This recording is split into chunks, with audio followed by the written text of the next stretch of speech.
I mean, this is a priority here, so. Let's go on with it. Says we're live. Dr. Mulholland, members of the board, admin team, everybody, we are live and streaming at this time. All people on there are board members, admin, and Mr. Kuster is the iPhone as GEA president. That is.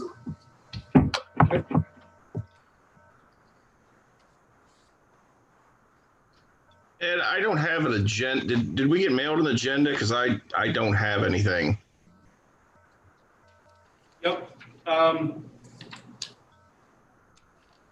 Can we send a copy to your phone right now? Would that work? Sure. Yep.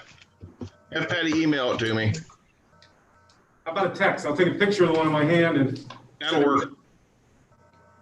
Take it. Sorry about that. I'm just got through the door here. I don't know whether I didn't get it or what.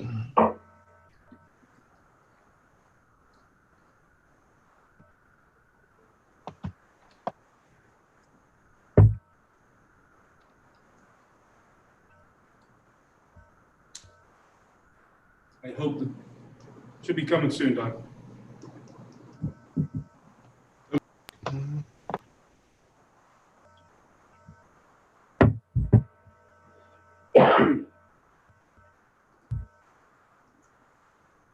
Will that work? Okay. Yep, we got her. Let me blow it up because I can't see without my cheaters on here. Would it help to send to your email better? No, we can do it this way. Okay. All right. Okay, is it 6:30? It is 6:30. So we'll call this meeting to order. If you'll stand with me to salute the flag and then remain standing for a moment of silence. I pledge allegiance to the flag of the United States of America and to the republic for which it stands, one nation, under God, indivisible, liberty and justice for all.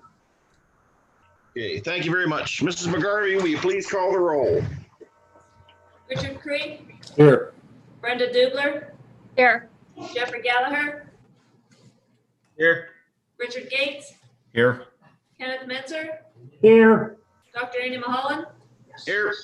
Thea Sinclair, Here. Kay Stiver, Here. Gary Wallstrom. Here. Thank you. Okay. So I tell you what, are we going to, we'll put public comment after we go through everything.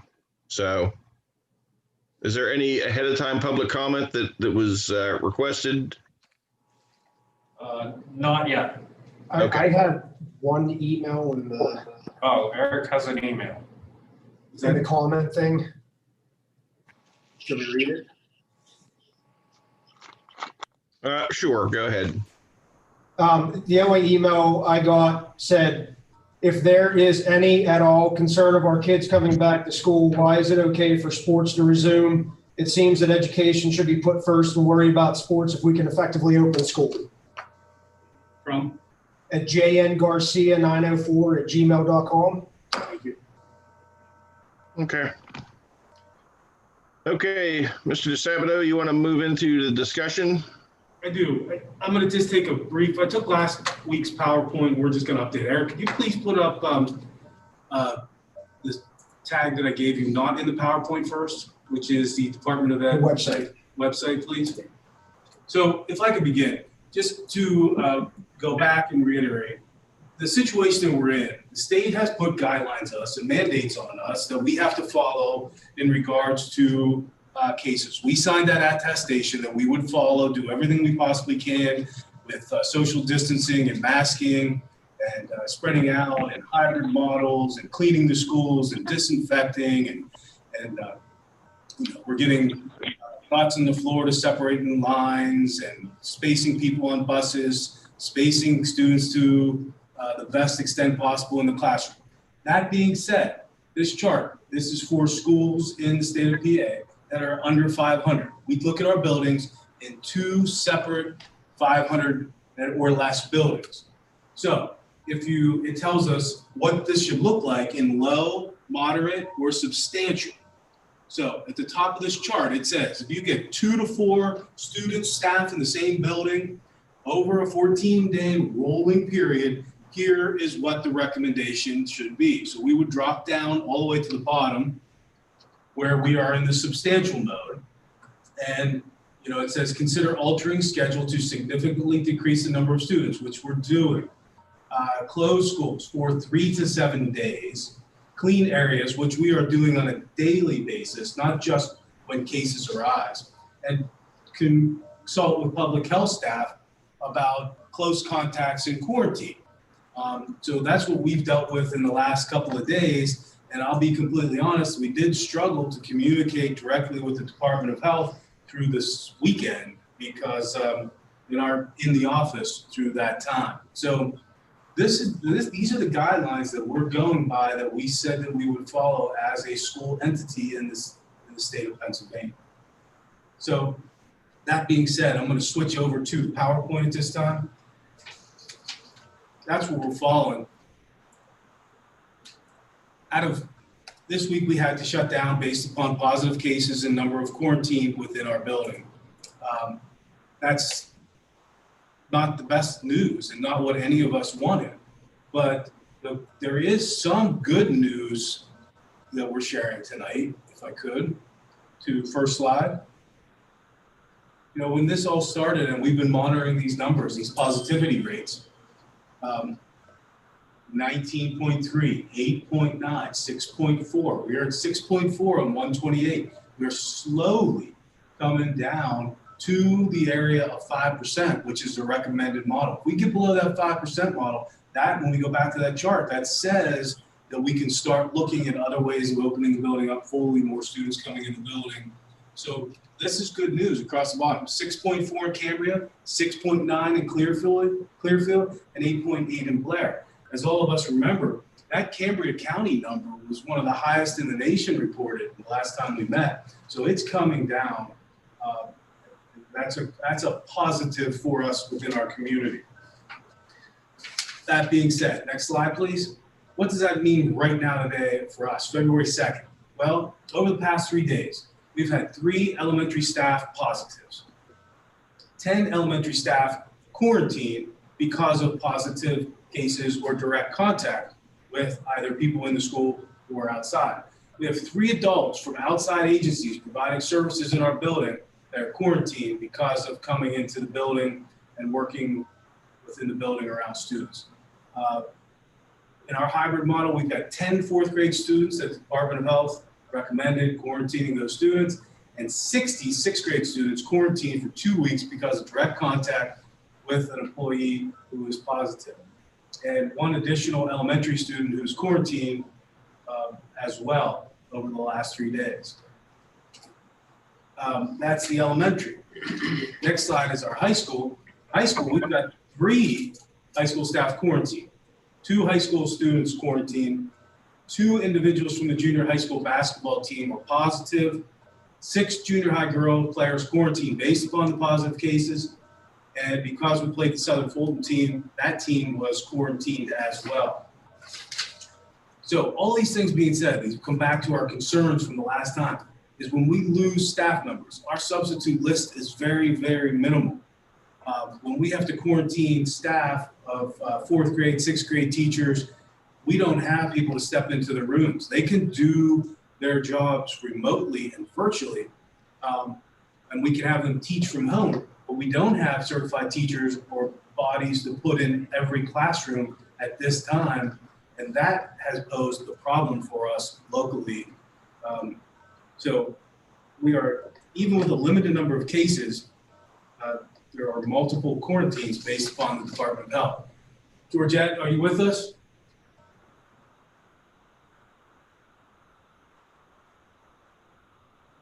Yep, I'm here. Okay, do you want to add anything to those last 2 slides that I was able to? No, I really don't have anything to add. That's pretty much where we are. And that was just since the first one was identified Friday night. So in the last 3 days, I mean, it hit us hard. All admin team and Georgette has been working the phones with the Department of Health and Zoom meetings all through the weekend, trying to do the best we can and to keep the safety and well-being of our students and our staff. And all of us, none of us want to close the door for these periods of time. But based upon the recommendations of the Department of Health, we feel obligated to follow what they're putting in front of us. We'd love to be back to full face-to-face. Our teachers would, and I think we're getting closer.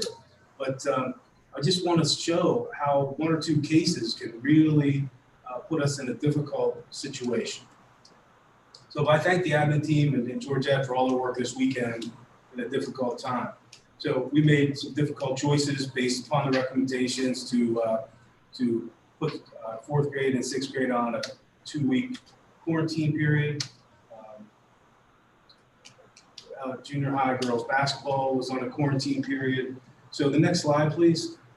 We're going to continue, and we think we're doing well. The hybrid model 50-50 we put in place is effective.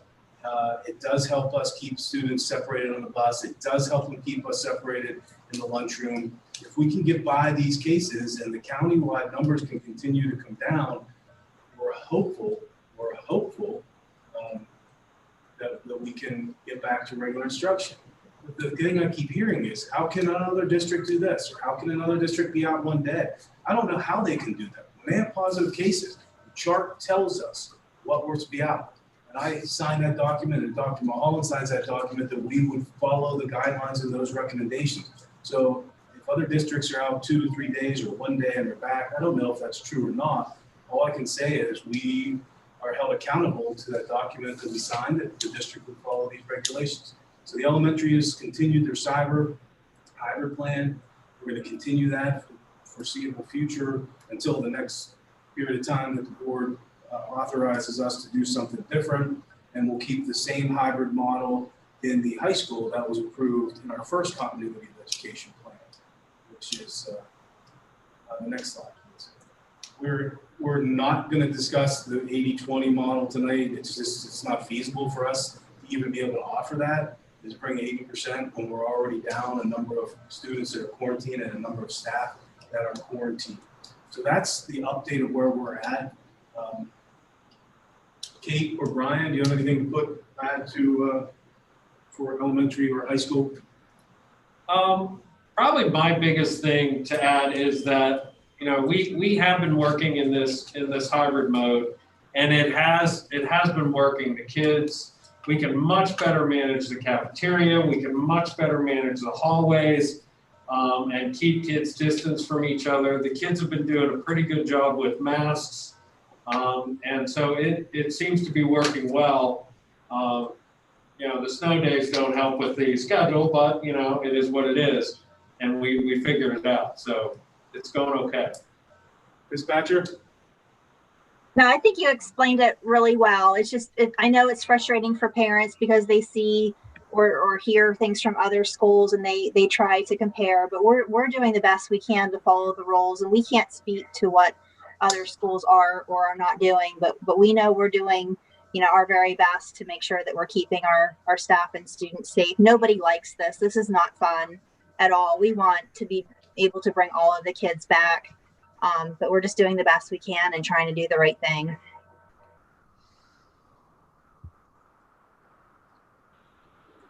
That's the PowerPoint. So if we have any questions or comments for the admin team at this time.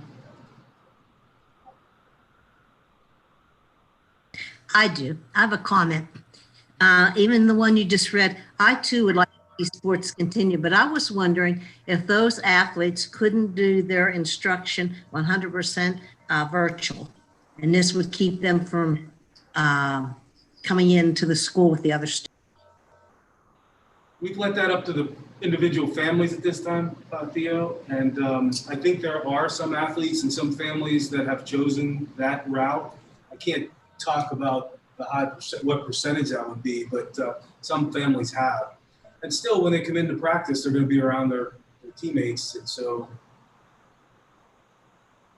we've let it to be an individual call right now. We haven't mandated that. Some families want their kids to be back and interacting and in this building, and I get it. And some are concerned they want them to be at home and hybrid.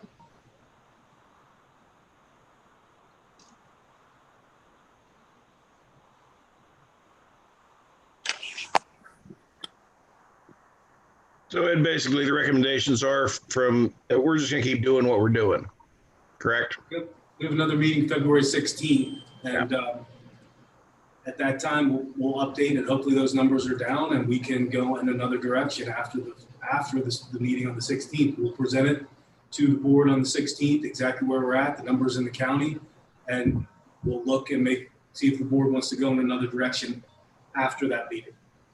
Yeah, I mean, I think that's the prudent thing to do right now. I'd love to be able to open back up, and we're still seeing a ton of cases in my office, new positives every week. Pretty much we've got the elementary school shut down right now for a couple of weeks, so I can't see us doing anything but keep on doing what we're doing now, and hopefully another couple of weeks things will have changed some. Did you want to talk the extension of sick leave provision? If we're done with this, then we'll just make a motion to continue as is till the 16th and update the board. And then if we're done with that, then Attorney Willett would update the extension. Okay, that's for Attorney Willett then. Okay. Doc, I have a question. Go for it. Ed, have we instructed our teachers to not eat together to try to limit all this quarantining? We have shared that, and we're going to send an email out to all. And here's the hard part is everything we've done up until this point is try to develop teams, grade level teams, planning teams, educational teams that help one another through this process. And we've wanted them to work with one another and depend upon. And so they do communicate. They are in classrooms together. They are in situations. We need to probably look at where they're eating and expand upon what spread them out. But we're going to look at that. We did not have time to actually address that specifically today, but there are some smaller spaces that we should probably not be using in the future.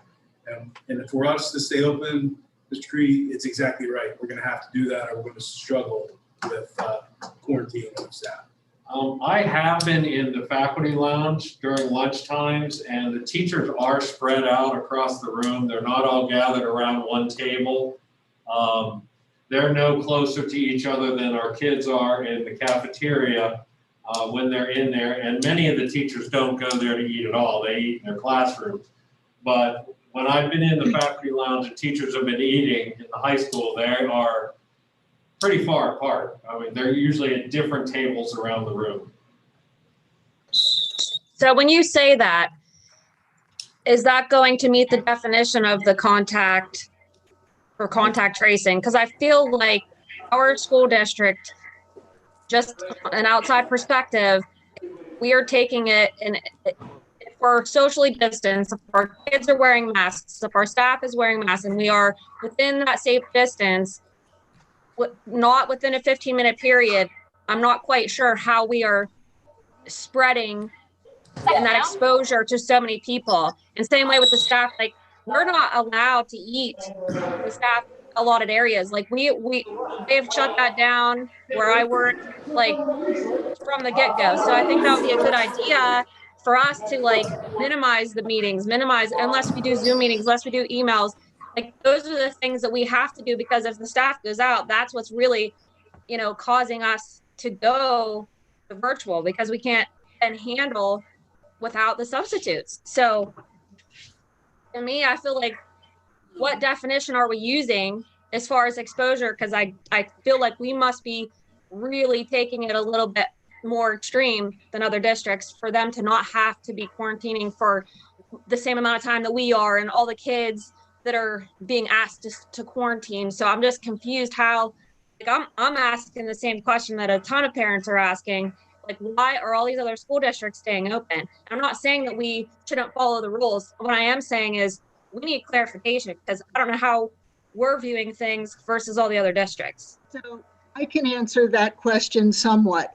As far as the teachers eating together, when Department of Health looks at a situation, and I give them each situation as they come up, teachers eating, regardless if it's 6 feet, 7 feet, 8 feet, if they're in there unmasked, they're getting quarantined. And as far as our quarantine time, optimum is 14. Now, DOH came out with guidelines not long ago. It came out in one of their alerts. And because of the B117 variant, they were recommending 14 days if you had the B117 variant. The problem is we're not testing for that in this area. So we don't know who has the B117 variant. Therefore, everybody's going to do 14 days. Now, the contact tracers are telling people they can go after 10 days quarantine. However, that means that the remaining 4 days, if they go back to work or whatever, they have to follow strict adherence to the guidelines. And in our situation, there's really no way that we can keep our teachers minimum, they're saying 6 feet. And really they want more than that if they're there before 14 days. We can't keep our teachers that far from the kids. We can't get them to adhere to strict mitigation. It's just not possible in our surroundings. If we have somebody in maintenance, maybe they can come back after 10 days if they're working third shift or they're not around the kids. But as far as staff that's there with kids, we can't. So Georgette, are you saying that the Department of Education has stricter guidelines than some of these other employers that all these parents are employed by? I that, can't, like, I the can't state answer. entity that I work at? I Like, can't I'm just answer. confused how that's different. Yeah, I can't answer for your employer. I know that the Department of Corrections is extremely strict right now. They won't even let somebody who tested positive 2 weeks ago come back to work because her son had a recent positive test. Well, Georgette, that's who I work for, and I had to return after 10 days. You had what? I had to return after 10 days. Yeah, and those are 10 theirs. days. But they are not the same as what Department of Health is telling us. I mean, you can go back if your employer and you can adhere to those guidelines. We can't. That's just what DOH is telling us. Yeah, the Department of Health, with the advent of this new variant that seems to be more contagious, it's not more virulent, it's just more contagious.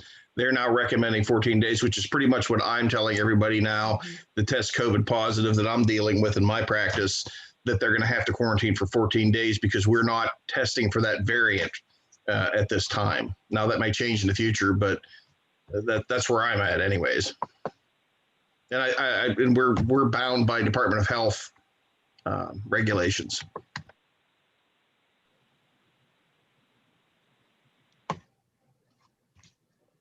Anybody else have any questions or comment? Only comment I would make, I think as a board, we should make plans on our schedule to maybe be available every 2 weeks, because I think things are going to be changing rapidly for the good or the bad. Hopefully these numbers will keep coming down. So I think that's something we should plan on for our students. I appreciate the job that the staff's doing. And I know it's difficult. I think we all thought we were going to be going back to more instruction after tonight, and things have drastically changed in 2 weeks. Just a quick analogy, and I don't know if the 4-day schedule that we had talked about for the grade school is something we may want to consider for the high school later, if staffing is our biggest issue, when we can go in a little bit more. Quick analogy from what I do, just to try to make a point for the kids of getting in school, and I know it can't happen now, but if it changes every 2 weeks, we should. For example, if I'm in the middle of framing a new house and I get rained out Tuesday and Wednesday, I can decide to work Saturday and Sunday and make up that lost time. Well, technically, I could have worked Saturday and Sunday anyway. You never make up lost time. My point is, every day that these kids miss face-to-face quality instruction is something they're never going to make up, and I think it's going to follow them for the rest of our lives. So as a board, I think we need to make ourselves available every 2 weeks if we have to meet, or every week as things change. So when there is a point that we can get them in, if it's only for a 2-week period, and we pick up those extra days, we need to do that. Yeah, I think that's a good point, Rick. I'm certainly willing to commit to meeting every 2 weeks for the foreseeable future. Until we get through this. If something would change drastically and we could go back a week earlier, if we needed to pull together The only thing that comes into play there is, advertising the meeting. Right. So, but as far as scheduling, and I mean, we're scheduled our monthly in 2 weeks anyways. Right. So at that point, I was planning on, unless something drastically changes in the next 2 weeks and we were moving forward a lot. I agree. I think we should meet every 2 weeks to stay on top of this and make the changes as quickly as we possibly can. That way we're all, we're out there, we're advertising, we're good to go. Yeah. Good or bad, I think it's going to be changing multiple times. Oh, it is. It is. I wish I could predict what's going to happen here. This has been pretty unpredictable, though. Absolutely. Anybody else have any comments before we move on to Attorney Willett? I have one more. We've got 10 people signed up for their shots, and we'll have them by the end of the week, at least their first dose. I'm scheduled to get mine tomorrow. Good. Excellent. Is this where is this at? It's through Patent Pharmacy. Oh, good. Now, are these people that are? They're 1A. I was going to say they're 1As because I can't find anybody that's given to any 1Bs. Yeah, I think since the numbers rolled back, I know the patent said that they were supposed to get 1,500 doses this week. They got 400. Yeah. So I think that's part of why they cut it back. Right. Okay. Thank you. Anybody else have any comments before we move on past this subject? So do we particularly need a motion to continue doing what we're doing? AIM? You don't necessarily need a motion for that. It can remain status quo unless the administration would feel more comfortable having an official motion by the board to back what's going on. I don't think it would hurt that we have a motion and then we said we'll address it again on the 16th so that there is unity among us. I mean, I think that the admin is making the best choice we can, but I wanted to make sure that we're supportive of one another and what's out there. So in relation to public comment, I'm not sure if the agenda, Ed, was the agenda published or is it published now? Yes. Okay, so maybe the meeting was, yes. I'm sorry, what did you say? The meeting was, yes, and it's on the website and Eric has a link ready to go up when we're ready for public comment.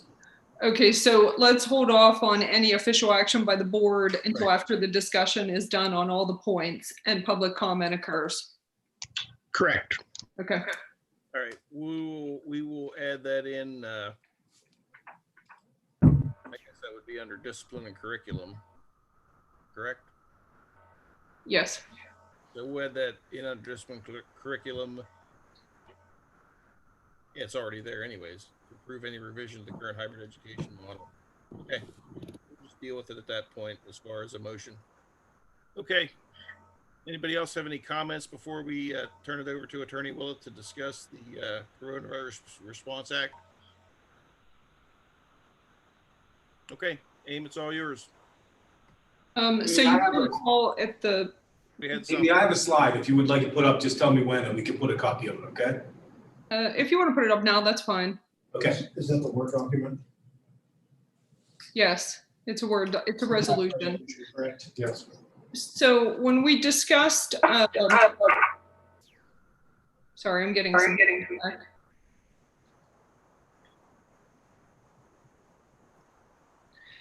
At the last meeting, we discussed the expiration of the Families First Coronavirus Response Act and the mandated leaves that it required as of December 31st, 2020.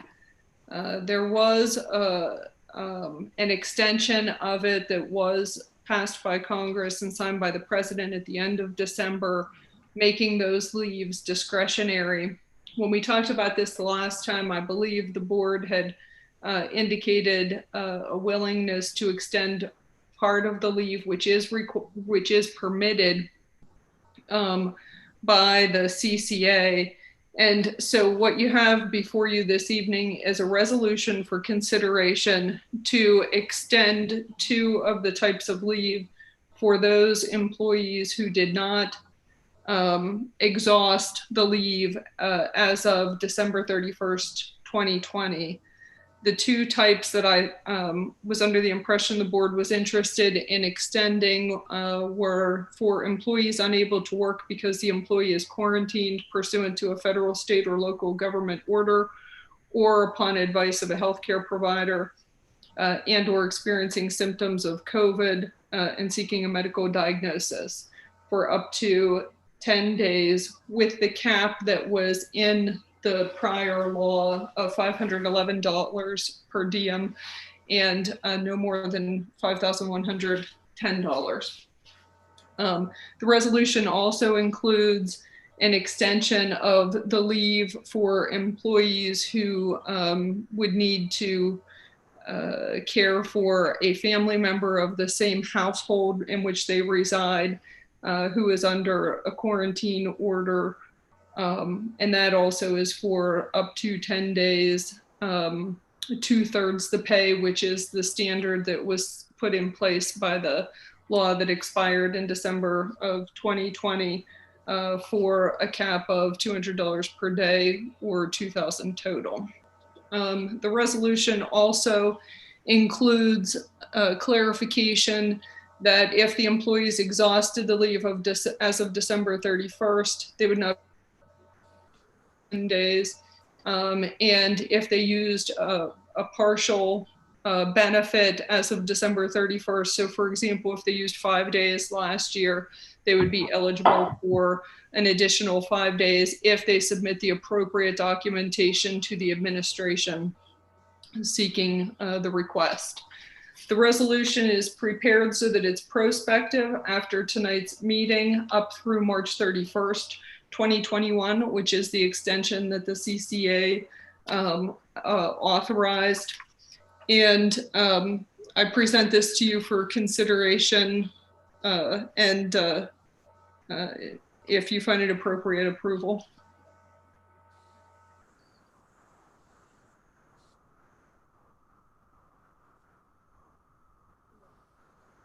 Anybody have any questions for Amy about this?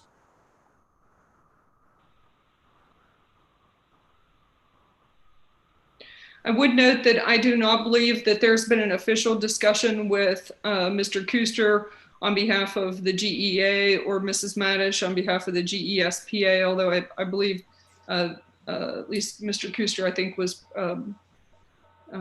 well, he was present during the public meeting at the last session. So this is something that has not yet been discussed with the association to the best of my knowledge. So if the board approves it this evening, there would be a discussion with the association about the leave.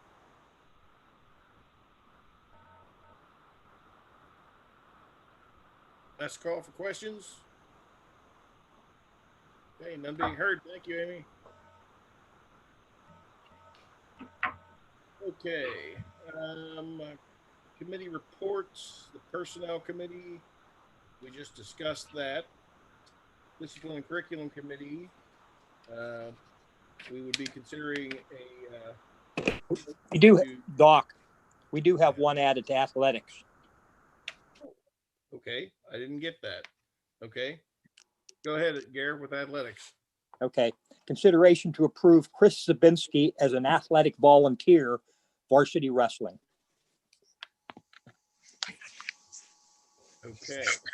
I just lost my, there we are again. Okay. Under discipline curriculum, it would just be to approve the continuation of the current hybrid education model for student instruction. And Transportation Committee, Gallagher. Yeah, looking for consideration to approve the additional bus stops to the 2021 bus routes retroactive to 1/19/21. Okay, thank you. Is there anybody that has any discussion on any of these things before we open for public comment? Okay, none being heard. You want to go ahead and open up to the public comment?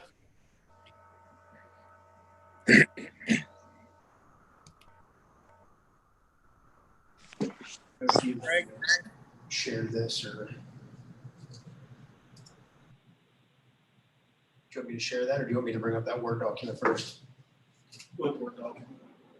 Typically during public comment, we display this for a couple minutes. Yeah, we're going to put the Word document up right now, Doc, so people have this information. Okay.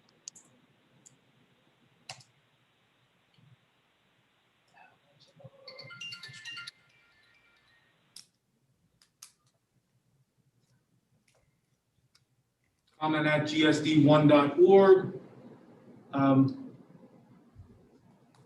When emails come in, we're going to have Mr. Frank read the email while this is up there. There is one email at this time. And instead of putting the email up, I'm going to leave this up and have Mr. Frank read the email, okay? That'll be fine. Say who it's from, please. Okay, so the email is from Kate Pino, and she said, "What is the criteria you are using for quarantine? Have you contacted Mo Valley, Phillipsburg, Punxsutawney, or Curwensville to ask them how they are staying open? And can you please tell me how it is okay for the kids to have contact to practice sports, but it's not okay for them to have contact to come to school? How low do the rates have to be for them to return?"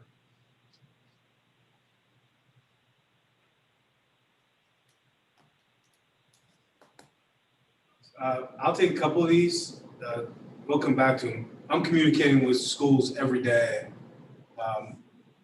Some of these that are listed in this email and others. But so I have spoken to at least one of these districts in this email and many, many other.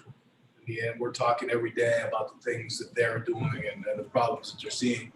You've got districts very similar to us that are very frustrated and struggling with cases that are coming up and affecting their ability to remain open. And there are others that somehow, and I've talked to one of these, I won't specify, they said sometimes they just feel that they get lucky in some of these situations where that they're not getting the cases. It's not, we're all doing the same things.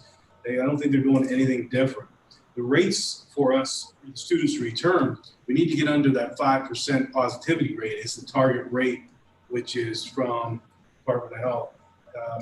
And Georgette, if you're there, the criteria for quarantining is Georgette calls the Department of Health, speaks directly with them, giving our contact tracing information, and then they help us make the determination of who should be quarantined. Is that accurate, Georgette? That's absolutely correct. And the criteria they use is 6 feet or less for 15 minutes. Now, that is not just consecutive minutes, that can be cumulative minutes over a 24-hour period. And what determines that is what is the overall, the totality of the situation in the classroom. Is there loud talking? Are the kids moving about? Is the teacher moving about? So every single situation is a little bit different. And based on what I report to them, which is reported to me by the teacher or whoever was in the room, that's how they make the determination. And I know today I had a couple of cases that my contact had to push up the ladder because she wasn't quite sure. So we are taking this all the way to the top, I guess, and getting answers. It's not something that we're shooting from the waist or whatever you call it. Basically, we're following the rules of the Department of Health. We're not making up our own rules. Absolutely, absolutely. And the quarantine guidelines, as I said before, optimal is 14 days. We can't meet the criteria to release them at 10 and still ensure public health. We can't do it. So that's pretty much where we are. Another public comment, Mr. Frank? Yes, we have one more from Janelle Thompson. And it is, I am wondering why the kids cannot be in school full time, but sports have resumed.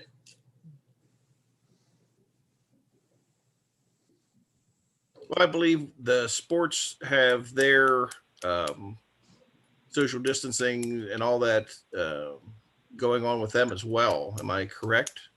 I mean, they have to wear their masks, all that. I think we're trying to thread a needle here. It's very difficult.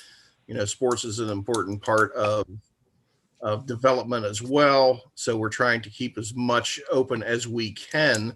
If that becomes onerous and the positivity rates are high there too, you know, that will go by the wayside as well. And it already has for one team for a little while, because, you know, we've had a positive case there. So that team is shut down for a couple of weeks as well. So. And then with every sports team that comes back, we have our continuity of education plan and put safety protocols in place for the district.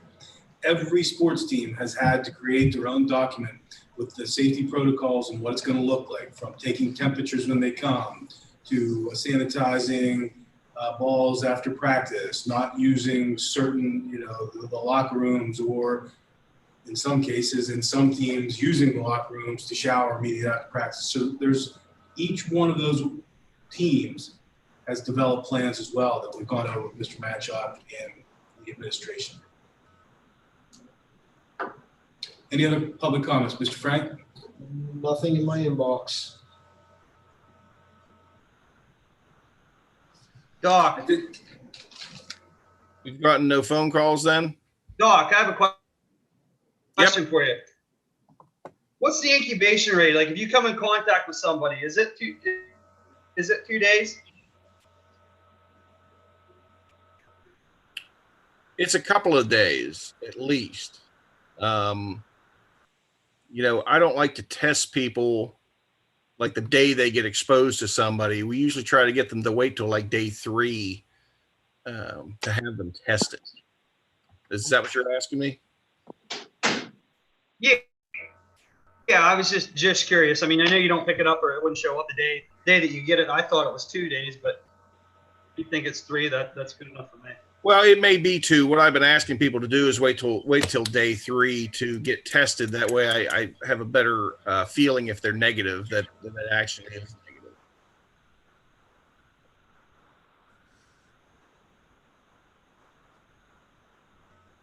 Anybody else have any questions or comments before we close out the public comment period?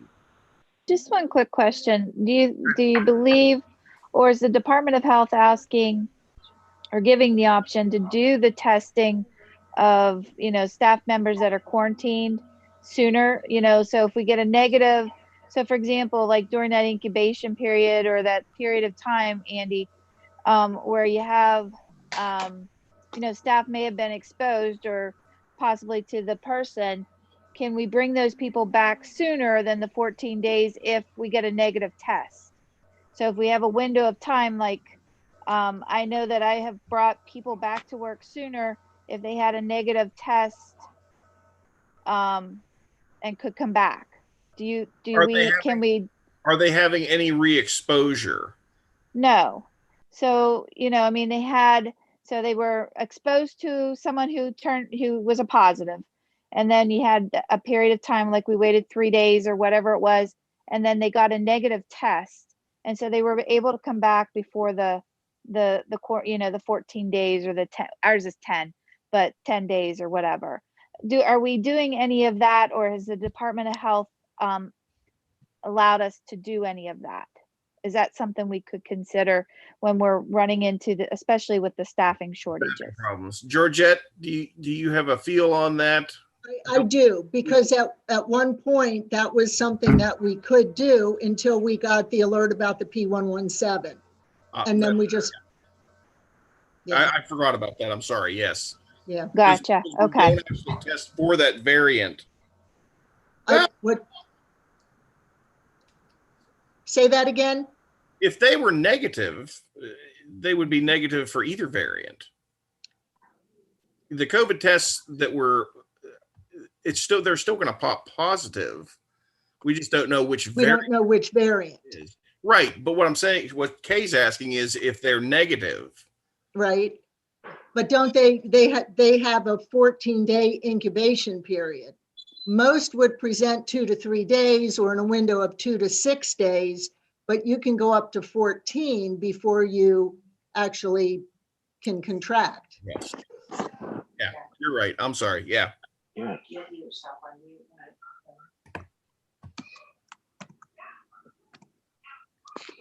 It changes. This has been changing on a dime sometimes, and it really is hard to keep up with. It is. We have one final public comment. Oh, sure. Okay, Beth Weld says, good evening. I was told that they were going to also have approval for Jesse Weld to be a junior high volunteer assistant wrestling coach tonight. Can you tell me if that is still going to happen? With the short session in the first store tomorrow, I was just following up. I can address that, Doc. We only bring approved volunteers when all of the paperwork has been submitted as per the recommendation of the board. So we have some, but it is not complete at this time. So it's pending. Duly noted. Okay. So we're going to close public comment at this point then. Am I unmuted? Did you hear me? Yes, good. Okay. Andy, could I have something for me? I'm sitting here thinking, we're talking about extending our model we have now for instruction for this week and next week, for 2 weeks. Now, is that the one where the elementary is gone virtual and high school is AB, or are we going all AB? Can you clarify that for me? It's all the same. We approved, we put into place the one that was in the continuity of education. It's AA, virtual, BB. Both buildings are exactly the same. Except right now the elementary's out completely. Yes. For 2 weeks. Yes, I'm sorry, but. Right, but that's what we will be going back to when they can go back to it. Yes, that is correct. Okay. What, now you're saying they're not going to go back, or they are going back AB next week? Yes, there is next Tuesday. It'll be, yeah, they'll be going back the 8th. And except for 4th and 6th grade. Okay. And so, and if I could just say, we're off on Friday for conferences. So we had a snow day. We're back here today. That's Tuesday, Wednesday. We probably could have done 3 to 5 days with Department of Health. We're off on Friday. So we were off 3 days for virtual. We'll be back on Tuesday because we're off for a holiday on Monday as well. So we had some flexibility in those times. It seems longer, but because of the week with parent conferences and President's Weekend, it is extended.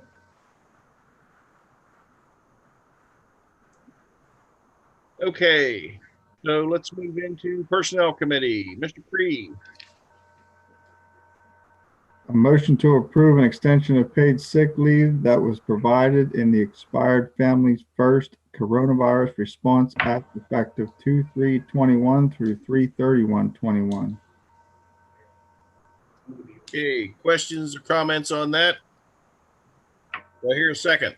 Second. Second, Mr. Wallstrom. All in favor, aye. Aye.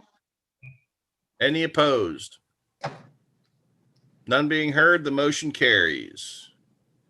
Discipline and curriculum. Motion to approve the continuation of the current hybrid education model for student instruction. Questions or comments? Do I hear a second? Second. Second, Mr. Menser. All in favor, aye. Aye. Any opposed? So carried. Transportation Committee, Mr. Gallagher. Consideration to approve an additional bus stop to the 2020-21 bus routes retroactive to 1/19/21. Okay, any questions or comments? Do I hear a second on that? Second. Second by Theo. All in favor, aye. Aye. Any opposed? So carried. All right. Does anybody have anything else for the good of the order before Yes. we adjourn? Yes, you Go ahead. forgot- I forgot athletics. forgot my athletics. I forgot, Gary. It's not on my paper here, so go ahead, Gary. Athletics. Okay. Motion to approve Chris Zabinski as an athletic volunteer with varsity wrestling. Okay. Any questions or comments on that? And do I hear a second? Second. Second by Mr. Cree, I believe that was. All in favor, aye. Aye. Any opposed? So carried. Okay, anything else for the good of the order before we make a motion to adjourn? I'll make a motion to adjourn. Do I hear a second? Second. Second by Mr. Menser. All in favor, aye. Aye. Any opposed? Okay, so carried. We'll see everybody in 2 weeks. Thank you very much. Thank you.